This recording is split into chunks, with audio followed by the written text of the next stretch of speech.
тагдыр ушундай, тагдырдын тамашасы оор экен. Кээде балдар жаман чыгып калат да, ата энени күйүткө салыпчы. Ата энени төргө сүйрөбөй эле көргө алып барып калат да. Ошол учурда эмне кылабыз дегенде, ата эне баласын каргабаш керек экен. Өлүк тиригиңди көрөйүн, жашабай калгыр деп жок. Эненин дубасынын ортосунда парда болбойт экен. Мына ушуну айтып атат.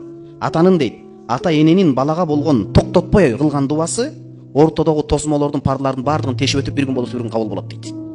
Карасаңыз, bizde Ta'limul Muta'allim деген İmam Zarnuji'nin kitabı var. İlim talap kılуучунун адебиде өтө зарыл китеп. Ошондо ушундай сөздөр келет. Мен дакка валажа. Ким эшикти тыкылдата берсе бир күн ачылат дейт. Балдар үчүн токтотпой дуа кыла берсе, бир күн ошол эненин дуасынын берекети менен эмне болот? Эшик ачылат деп атат да. Жанагы мечиттер айттык го. Имам Бухариди билесиздер да.